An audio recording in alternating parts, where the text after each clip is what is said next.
Voyons ce que recouvrent ces nouveaux indicateurs. Les scores d'appétence canal qui vont permettre au marketeur de maîtriser sa pression marketing. La DMP est en effet capable de déterminer le seuil de tolérance d'un consommateur aux sollicitations d'une marque, par canal et par profil pour chaque segment. Les scores d'appétence canal vont également guider le marketeur dans l'utilisation de tel ou tel canal selon son impact sur la cible. Nous avons par la suite les scores d'engagement.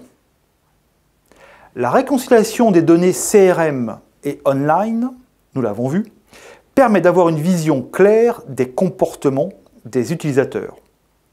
Fréquence d'achat en point de vente, taux de clic sur les emailing, visite sur le site internet.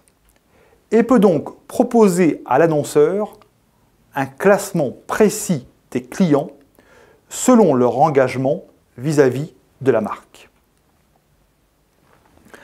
Enfin, la DMP propose également des scores pour les recommandations produits.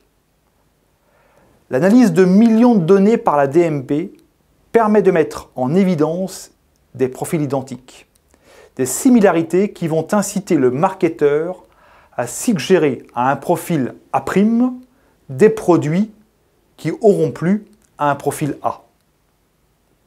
En basant ces analyses sur des comportements sans a priori, et non plus des critères a priori, la DMP et ses algorithmes ont insufflé du renouveau dans le marketing.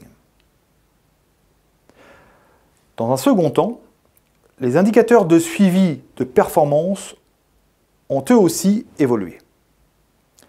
Alors que traditionnellement, on évaluait l'acte final qui amenait à l'achat ou last click, on est maintenant capable d'évaluer la contribution de chacun des leviers dans le parcours d'achat du client.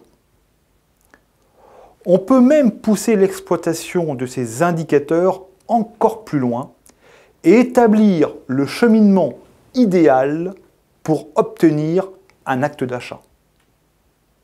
Par exemple, un consommateur va se renseigner sur Internet via son smartphone avant de procéder à l'achat dans un point de vente.